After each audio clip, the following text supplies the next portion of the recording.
Bismillahirrahmanirrahim. Assalamualaikum warahmatullahi wabarakatuh. Alhamdulillah. Alhamdulillahi nahmaduhu wa nasta'inuhu wa nastaghfiruh. Wa na'udzu billahi min shururi anfusina wa min sayyiati a'malina. May yahdihillahu fala mudilla lahu wa may yudlilhu fala hadiyalah. Ashhadu an la ilaha illallah wahdahu la syarika lah. Wa nashhadu anna sayyidana Muhammadan abduhu wa rasuluh. Allahumma salli wa sallim ala sayyidina Muhammad wa ala alihi wa sahbihi ajma'in. Wa qala rabbi shrah li sadri wa yassir li amri wahlul 'uqdatam min lisani yafqahu qawli. Subhanaka la ilma lana illa ma 'allamtana innaka antal alimul hakim. Wa la haula wa la quwwata illa billahil aliyyil azim. Qala Allah Subhanahu wa ta'ala fil kitabil aziz wa na'udzu billahi minasy syaithanir rajim. Ya ayyuhallazina amanu hal adulukum ala tijaratin tunjikum min azabin alim. Tu'minuna billahi wa rasulih wa tujahiduna fi sabilillahi bi amwalikum wa anfusikum. Dzalikum khairul lakum in kuntum ta'lamun. Wa man ahsanu qawlan mimman da'a ila Allah wa 'amila shalihan wa qala innani minal muslimin. Ya ayyuhallazina amanu taqullaha wa qulu qawlan sadida yuslih lakum a'malakum wa yaghfir lakum dzunubakum. Wa may yuti'illaha wa rasulahu faqad faza fawzan 'azima. Shadaqallahul 'azim.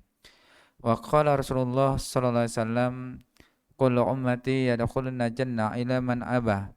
Qila man aba ya Rasulullah, qila man ata'ani yaqulu jannah wa man asani faqad aba. Al-qamaqa Rasulullah sallallahu alaihi wasallam. Alhamdulillah, summa alhamdulillah. Yang dimuliakan Tuan Pengurusi Surau, barisan, tuan-tuan imam, tuan-tuan Bilal, tuan-tuan Siak, ahli jatuan khusus surau, tuan-tuan muslimin, muslimat ada ke?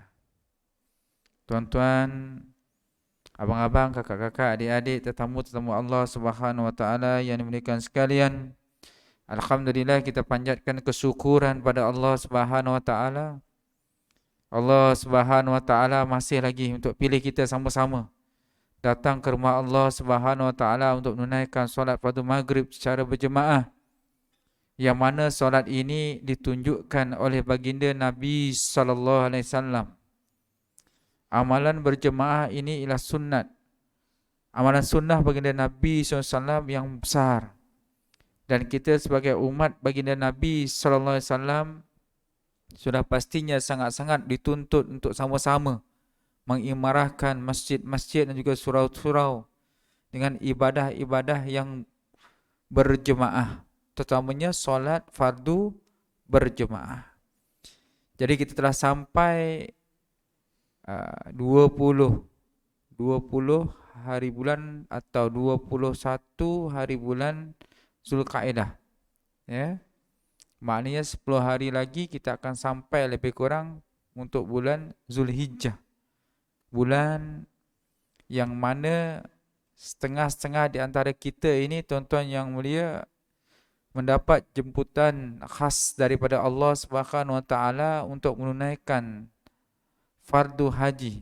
Rukun iman yang kelima, menunaikan fardu haji. Dan bagi mereka yang tidak terpilih ataupun telah menunaikan fardu haji pada bulan Zulhijjah ini, amalan yang sangat dituntut untuk kita semua melaksanakannya ialah melakukan ibadah korban. Ya, ibadah korban. Dan saya sudah nampak di luar sana tu ada banner, ya, korban 800 satu bahagian di surau ini. Jadi surau ini berapa ekor target ya Tuan Pengurusi? 10. Lain macam. 1-0 lain macam. Malu masjid, ya. Lain macam lah. Itulah mungkin sebab airconnya pun dah tak berapa nak sejuk dah sekarang. Sebab banyak sangat nak dipotong. Allah Akbar, 10. Hebat. Dah penuh dah? Ke lebih? Tutup. Kalau yang nak, letak nama kat Masjid Nur Jannah. Ada kosong lagi. Masjid ni walaupun dia besar, masjid, tapi kita ni tak malu kalau orang nak minta, boleh. Siapa yang nak lagi, kita ada berapa bahagian lagi di sana yang boleh dipenuhkan. Tak jauh pun tuan-tuan, ini Jalan Khamis, sebelah tu Jalan Kasban, Jalan Jabar, masjid kita juga. Kan? Ada lagi ruang. Sesiapa yang nak boleh letak nama, bagi tahu kepada saya akan isi nama. Atau tuan-tuan boleh pergi ke sana, di sana ada tulis papan kenyataan, tulis nama daftar sebagai peserta korban. Ya, di Masjid Nur Jannah ada lagi ruang insya-Allah. Baik, ibadah korban ini hukumnya sunat muakkad. Ya. Yang sangat dituntut. Ibadah korban ni tuan-tuan yang mulia, dia ada beberapa jenis. Kadang-kadang di antara kita ni dia keliru.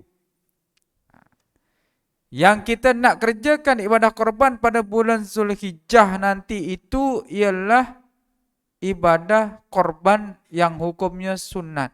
Sunat muakkad. Adapun ada ibadah yang juga dinamakan korban, yang di antara kita kadang-kadang dia ada niat di hati, dia tak bagi tahu kepada orang, dia jadi hukumnya wajib, yaitu korban nazar. Korban nazar ni tuan-tuan yang mulia, saya suka nak berkongsi. Ya.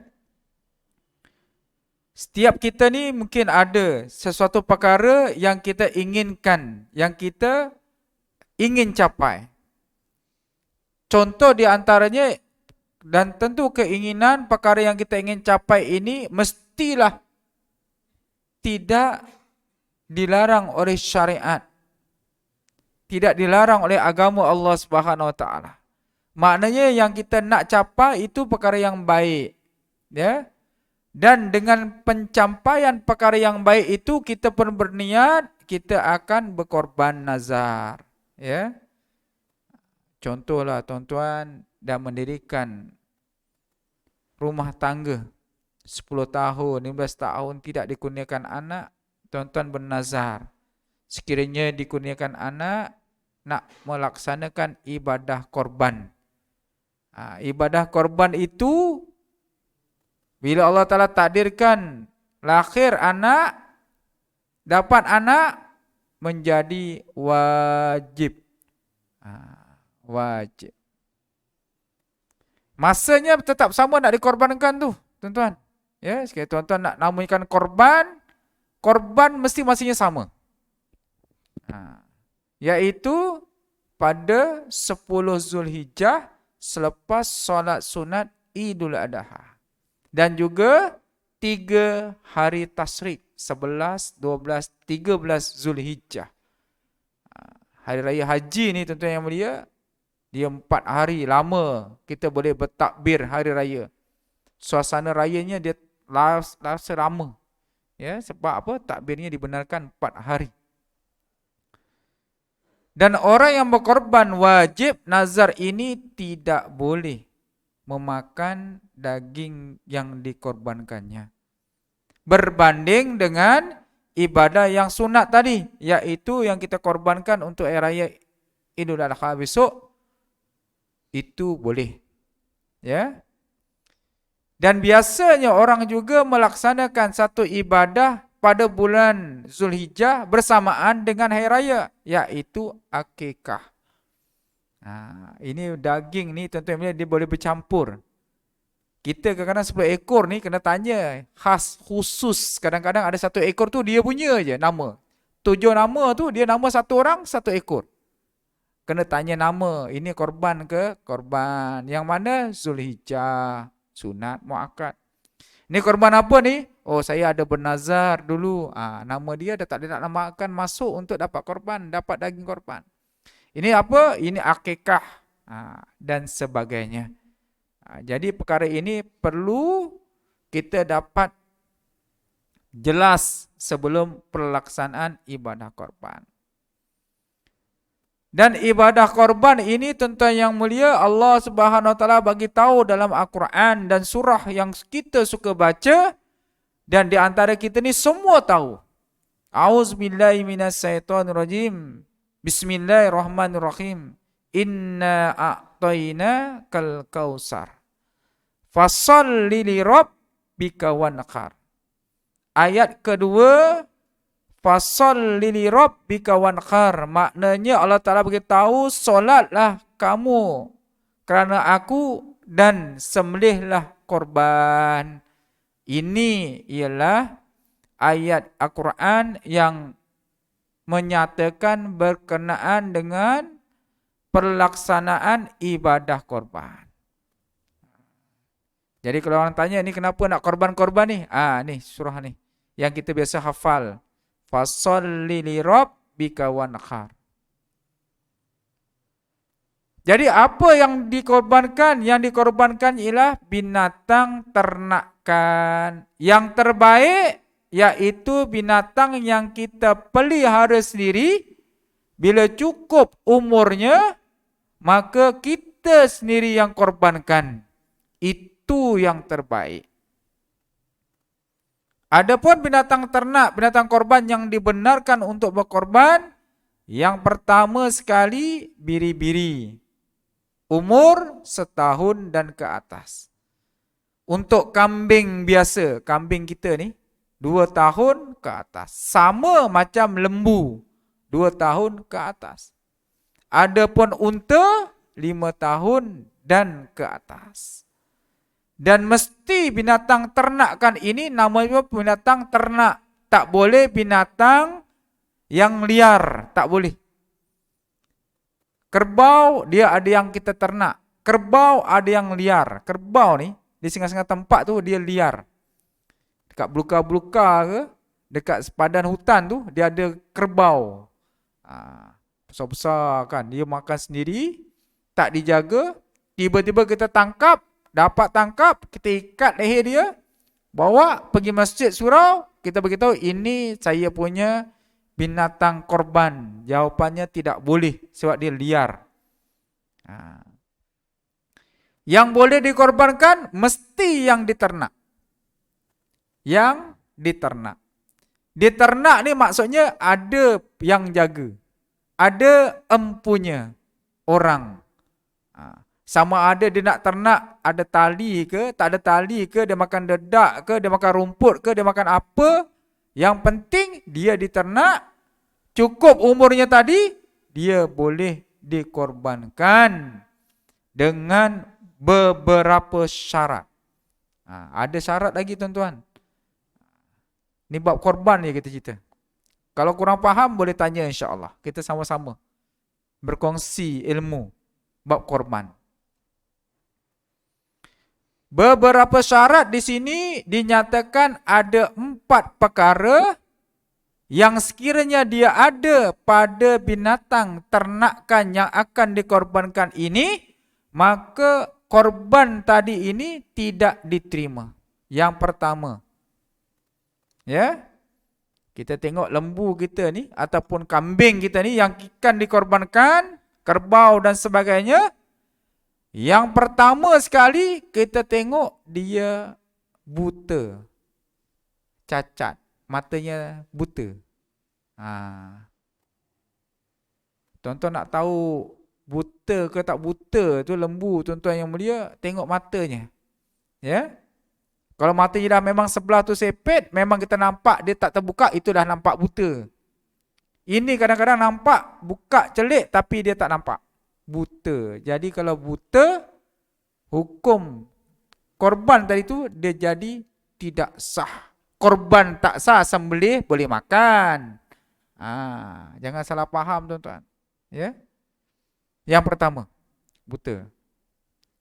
Yang kedua, yang kita lihat dia ada berpenyakit.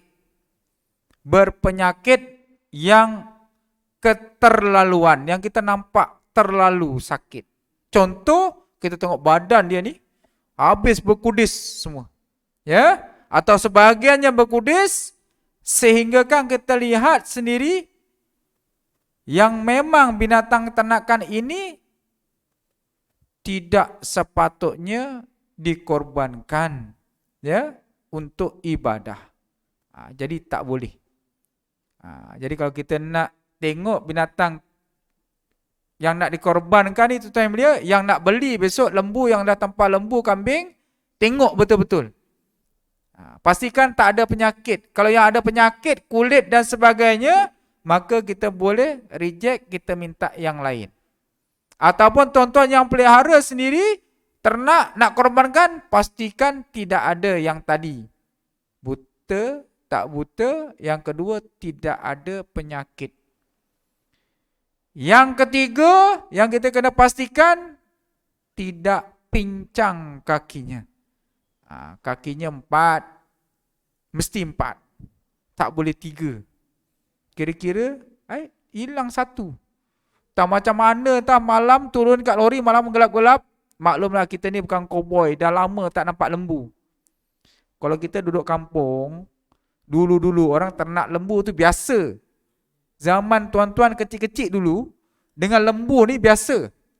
Tengok lembu, main lembu, biasa. Sekarang ni duduk taman perumahan, tanya orang ni lembu ke kambing, tak boleh nak beza.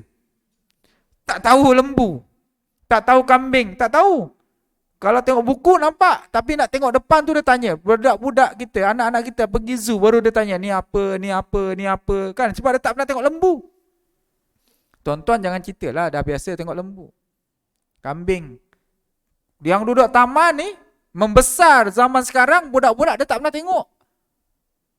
Bela ayam pun tak boleh, lembu kambing lagi lah tak boleh. Macam nak tengok, tak nampak. Jadi pastikan kakinya 4, tak boleh pincang, tak boleh cacat. Sebab dia akan menjatuhkan hukum kepada tidak boleh untuk dikorbankan. Ya. Yang keempat, binatang ternakan tadi ini terlalu kurus.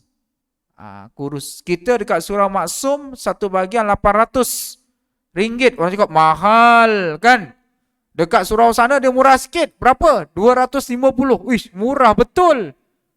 Datang-datang besok keding, kurus. Wah, murah tu bagus. Orang cakap tak kisahlah, janji dia lembu 250 satu bahagian, pahala tetap sama macam 800. Tiba-tiba datang nak sembelih kurus. Jadi tak boleh dia daging tadi disembelih, lembu tadi disembelih korban. Sebab tak memberi manfaat kepada orang lain.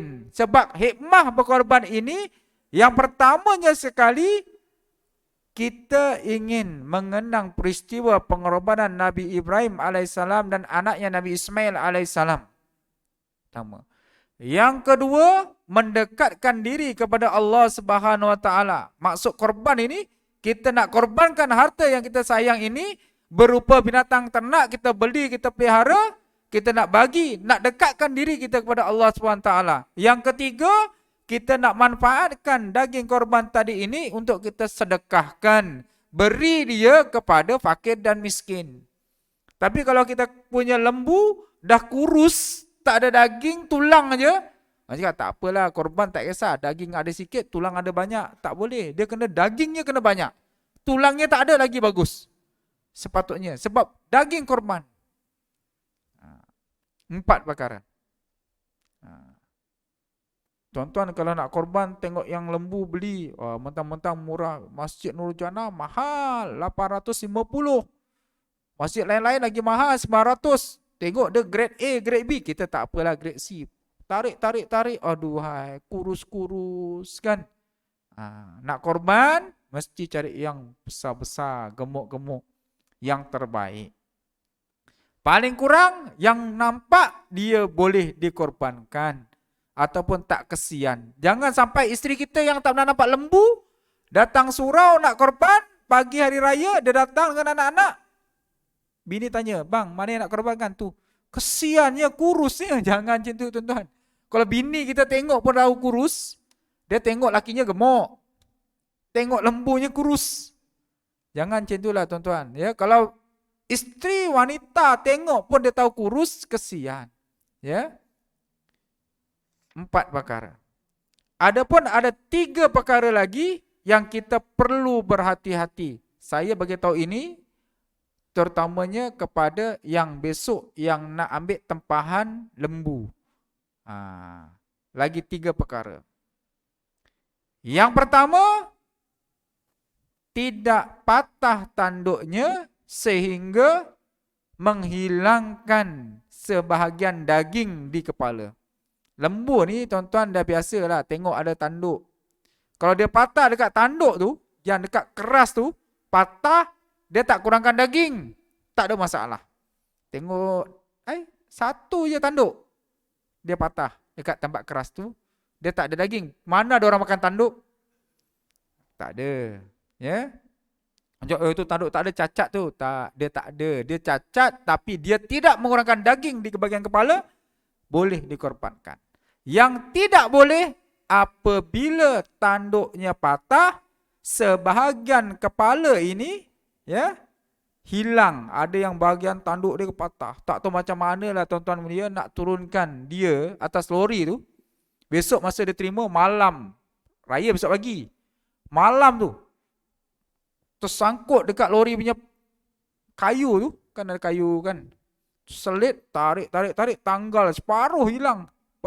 Tak mati kan, sehingga menghilangkan bahagian kepala dagingnya lembu tadi, maka ini tidak boleh dibuat korban. Yang kedua, terputus telinga. Lembu tu 2 telinga. Tak macam mana kita pagi tu dah lekat tari, dah ikat tali, nak pegang susah, terpegang telinga yang paling senang. Tarik, cabut, putus. Tak boleh sembelih korban. Sembelih biasa, tak ada masalah, boleh makan. Tapi korban, tak boleh. Tarik macam mana pun, terkena pula dekat leher, dia tak putus, gantung lagi. Kan? Masih tergantung, tak putus. Sempat dikorbankan, boleh. Tapi jangan ambil selotip ke stapler. Tak tahu hitung orang fungsi tak ada ni sampai pagi subuh. Ikat tali. Kan? Tak boleh. Yang ketiga, putus ekor. Kita ni bila nak jatuhkan lembu, kita ni tak ada pengalaman. Dulu muda-muda ya. Dah tua-tua ni ataupun orang muda-muda sekarang, dia tak tahu nak jatuhkan lembu. Nak ikat tali, nak ikat kaki, tak tahu kan. Tarik, putus pula ekor. Tak boleh buat korban. Jangan bagi alasan, malam tadi masa turun lori ada, pagi tadi dah tak ada pula. Putus, tak boleh. Tapi kalau tarik, patah, tapi masih sangkut macam tadi telinga. Boleh. Maknanya dia tak putus. Tarik terkoyak macam mana, nampak darah keluar, tapi dia tak terputus. Masih tergantung lagi, maknanya dibenarkan, dibolehkan untuk disembelih korban. Ya. Tuan-tuan boleh tengok nanti kita punya binatang ternak, kriteria tadi itu, dia punya syarat-syaratnya mesti begitu. Sebab tu orang yang nak bagi binatang ternak atau dia nak jual binatang ternak dia untuk dikorbankan, dia kena pastikan setiap ciri-ciri ini mesti dipenuhi. Sebab kita ni tak tahu. Kita tak tahu. Lebih-lebih lagi sekiranya lembu yang akan dikorbankan itu akan dibuat di ladang. Macam Masjid Nur Jannah, kita insya-Allah 12 ekor semua kita korban kat ladang. Sebab ladang kita kat sini dah kena tanam nanas. Tak ada dah tempat nak potong. Lalas kita fikir-fikir, bincang-bincang, 6 ekor kita potong kecil, siap bungkus sampai Masjid Nur Jannah, kita terus bagi kepada peserta korban dan fakir miskin. 6 ekor. 6 ekor yang kemudian kita potong 4 dekat sini, konon-kononnya baru ada suasana lapah. Kan seronok kan? Datang-datang yang dah siap bungkus pun orang tak payah nak nunggu, terus jalan, boleh jalan.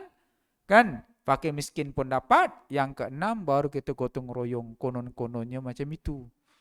Sini lain macam, 10 ekor semua pangsa pakai. Kan? Kepak sembelih. Kan? Luar biasa. Kan?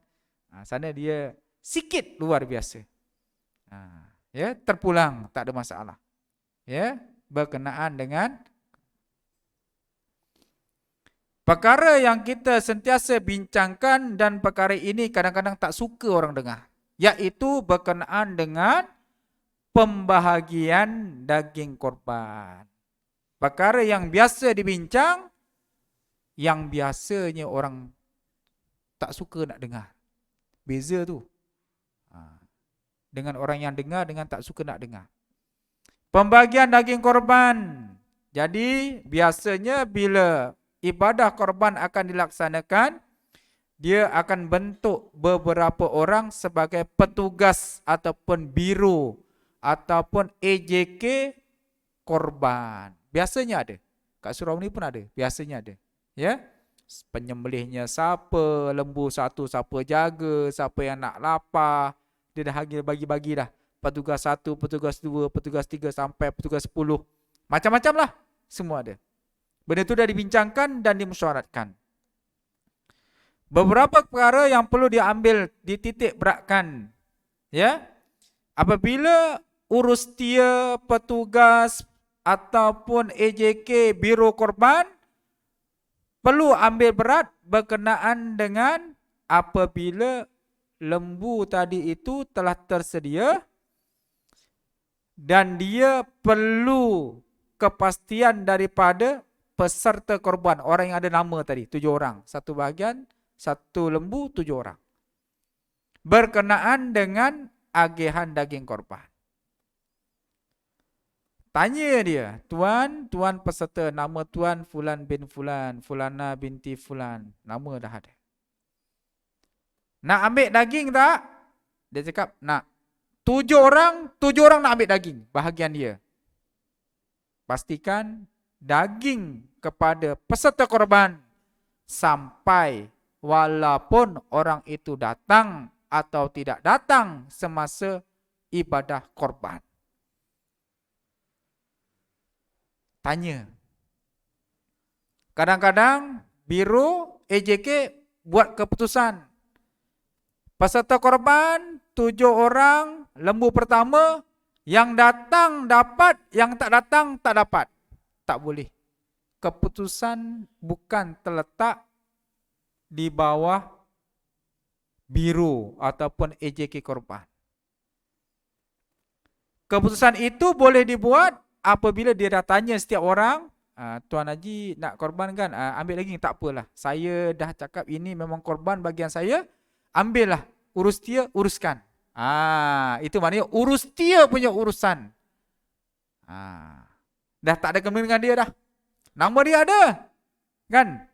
Daripada 7 nama, 6 nak ambil bagian dia, 1 tu tak nak ambil bagian. Jadi kita bagikan 1, 2, 3, 4, 5, 6. Yang 1 itu uruskan kepada mesti golongan yang kedua, fakir miskin. 1/3 kepada orang yang berkorban, 1/3 kepada fakir miskin, 1/3 kepada orang awam. Orang awam ni termasuk kita. Termasuk petugas. Petugas, ahli karyah, siapa pun, orang awam, itu 1/3 yang belakang. Kita dah bahagikan kepada peserta korban, orang yang berkorban dapat. 1/3 yang kedua. 1/3 yang kedua, iaitu daging korban mesti sampai kepada fakir miskin. Sama ada dia bagi tahu, sama ada dia cakap, sama ada dia datang, sama ada dia tak datang, mesti wajib daging korban tadi sampai kepada fakir miskin. Ini golongan yang kedua. Paling kita takut ini tak sampai kepada fakir miskin. Yang paling kita takut apabila kita melakukan ibadah korban di rumah. Kita adik-beradik kumpul, kan duit banyak kan, adik-beradik kaya-kaya kan, bapak-bapak kaya, adik-beradik alhamdulillah kaya-kaya. Beli seekor lembu seladang besar, lembu campur ladang besar, kan seladang besar. Harga 10,000. Kita beradik 5 orang. Potong habis bahagi 1, 2, 3, 4, 5, 6, 7 bahagian. Adik-beradik 5 orang belasah semua. Tertinggal 1/3 bahagian kepada fakir miskin. Di surau masjid insya-Allah. Yang saya tahu masjid surau insya-Allah. Dia akan sampai kepada golongan ini, yaitu golongan yang mesti dapat, yaitu fakir miskin. Sama ada golongan ini datang ataupun tidak datang, beritahu atau tidak beritahu, mesti dia dapat. Walaupun EJK korban dah bagi tahu, ahli karya yang datang akan dapat, yang tak datang tak akan dapat. Setuju? Semua setuju. Untuk 1/3 fakir miskin, setuju kita tak boleh pakai. Setuju kita boleh pakai kepada yang 1/3 yang kemudian, yang akhir, iaitu kepada orang awam. Dia datang dapat, dia tak datang tak dapat. Yang 1/3 belakang itu boleh terima. Yang pertama, yang buat korban tidak boleh diterima. Yang kedua, lebih-lebih lagi fakir miskin. Tidak boleh satu orang pun fakir miskin yang namanya tersenarai di dalam surau atau masjid, dia fakir miskin, mesti dia dapat. Dia kena dapat. Sebab itu golongan yang kedua ini, tuan-tuan, kita kena ambil perhatian. Sebab apa?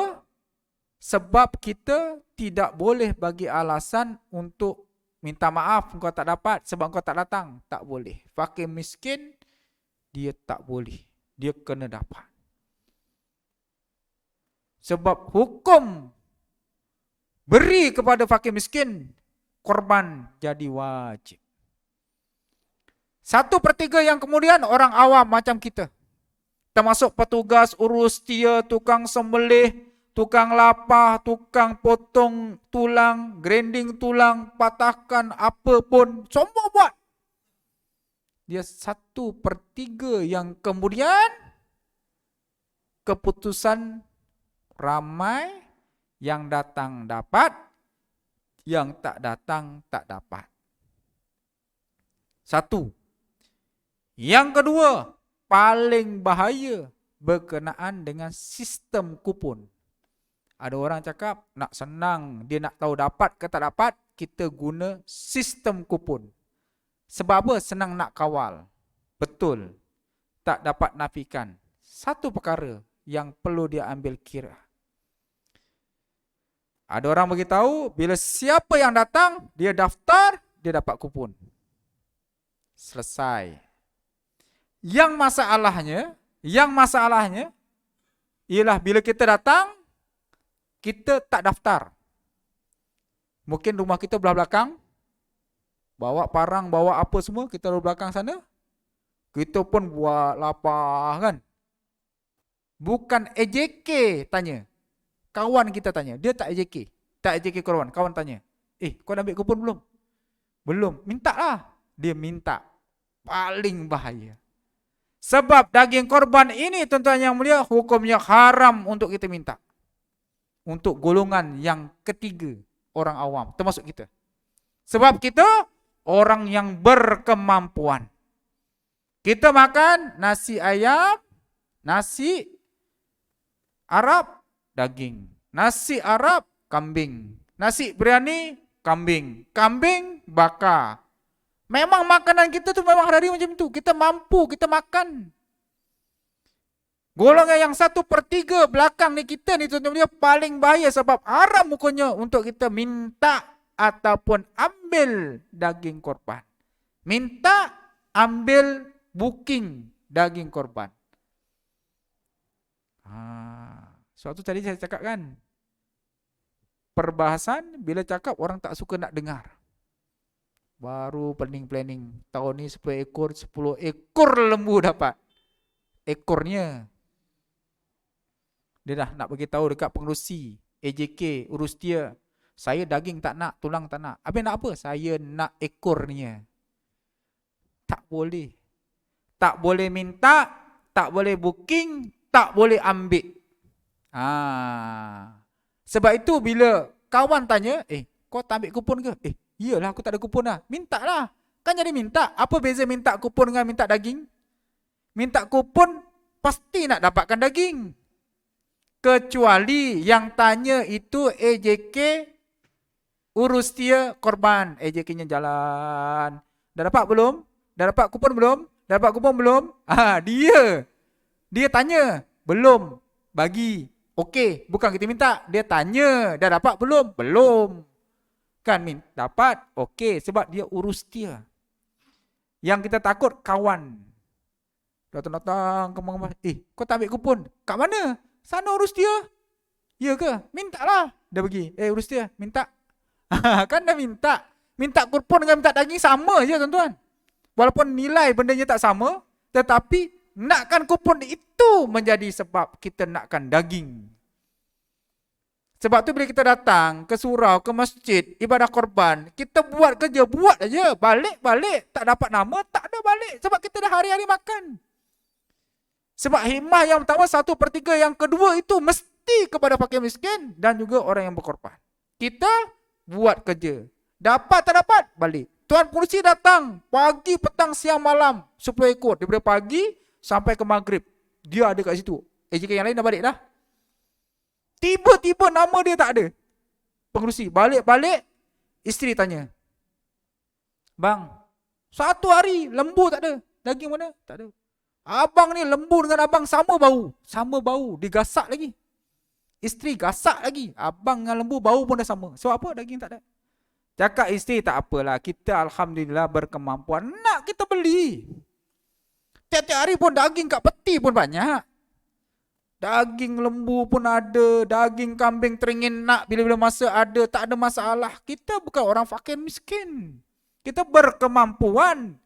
Suatu 1/3 yang ke belakang ni kita ni semua tuan-tuan perhati-hati dengan bahagian korban. Daging korban, tulang korban, bahagian-bahagian korban tak boleh. Kita mentang-mentang lah kita tukang sembelih. Tuan Pengerusi, saya sembelih 5 ekor ni. Saya daging-daging tak nak. Pak Imam kenapa? Saya nak ambil kepala je. Tak boleh. Tak boleh booking. Habis kepala, lapah. Kepala lapah tinggal rangka. Ataupun kepala dah asingkan, 10 ekor, 10 kepala. Dah habis semua, dah bagi daging korban, apa semua habis. Lembu, kepalanya tertinggal pula dah. AJK surau ataupun AJK korban, dia buat kena maklumkan. Okey, baik semua tuan-tuan yang datang pada hari ini, kita ada 10 kepala korban pula, kan? Jadi kami kalau tak ada yang nak ambil, kami nak buang. Ada sesiapa nak ambil, itu boleh. Yang tak boleh, belakang ada cerita. 5 bagi ke orang luar. Lagi 5 tak boleh. Siapa? Biro dah booking. Malam nak di belakang tabir. Masak. Tak boleh. Sebab itulah tuan-tuan yang mulia. Dulu perkara tu biasa. Saya masa kecil-kecil dulu. Kalau korban di surau. Nampak. Dulu. Sekarang sama. Sama. Kan sama lebih kurang kan. Dah booking. Menyesal pula malam ni. Kenapa kuliah korban ni tak besok lepas korban? Kurang-kurang tak tahu. Kan? Kan nak cakap. Biasa dulu kalau tukang sembelih, kepala. Tukang sembelih, ekor. Tukang sembelih, telur. Telur 2 kali 10. 20 biji dia rembat sendiri.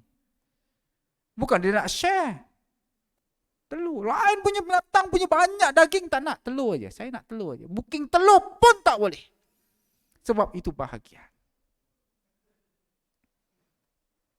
Tuan-tuan, ini saya nak bagi tahu supaya kita lebih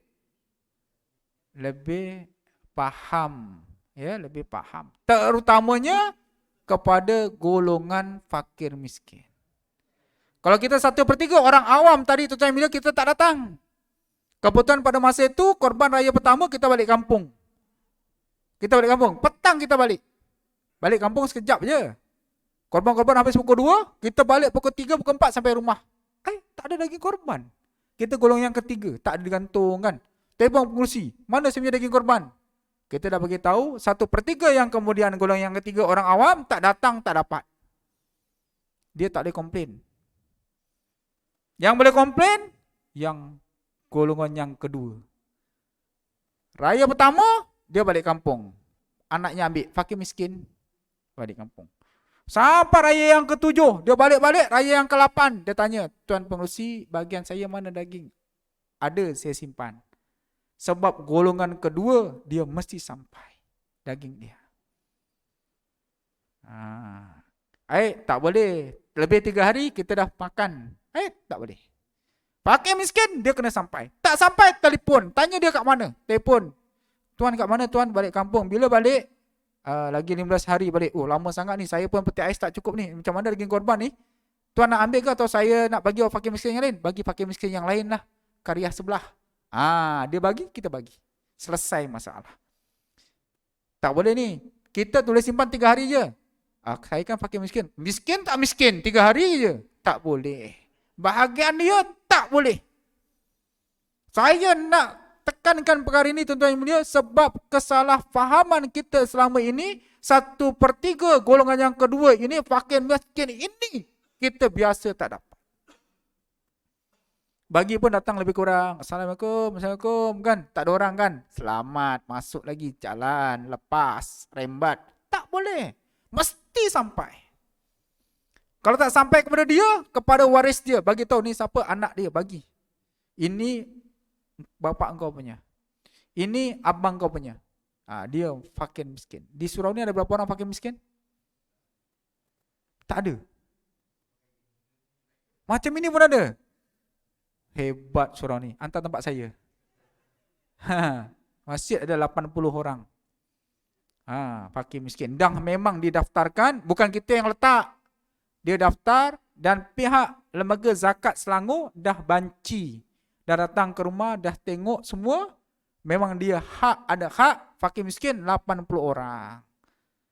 Tiap bulan dia orang ambil dekat masjid ni dah ada satu kedai barang mentah, beras, gula, tepung. Tiap-tiap bulan fakir miskin dia boleh datang ke sana. Tiap-tiap bulan satu orang RM100. Nilai makanan boleh ambil 80 orang. Lebih kurang. Tiap-tiap bulan. Daripada zaman PKP, tak PKP, ada. Pergi sana, ambil. Daftar, nama, ada banci, pergi sana, ambil. Beras, gula, tepung, minyak dan sebagainya. Lebih kurang 80 orang. Tapi ada kurang. Ayah ini ada kurang. Lebih 60 lebih. Lagi 20 tu dia tak nak dah. Mungkin dah naik sikit, dia tak nak. Fakir miskin, ada. Kalau lembu, korban, tuan-tuan tak tahu bahagian mana? Hantar sana. Tahun lepas saya dapat 3 ekor lembu dikorbankan di luar, tapi dibagi dekat masjid untuk dibagikan kepada fakir miskin. Saya ingat lagi. Tahun lepas. Dia lebih kurang 10 ekor. 3 ekor tu khas dia bagi untuk masjid. Bahagikan kepada fakir miskin. Azan dah. Ya? Tak sempat nak tanya. Tuan-tuan nak tanya nanti kat luar lah. Yang tanya pasal tak puas hati pasal daging ke, ekor ke, telur ke, tu kat kedai sana, kedai kopi belakang sikit. Wallahu alam, minta maaf atas kekurangan. Sekian wabillahi taufiq wal hidayah. Assalamualaikum warahmatullahi wabarakatuh. Kita tanggalkan dengan tasbih kafara dan surah Al-Nas.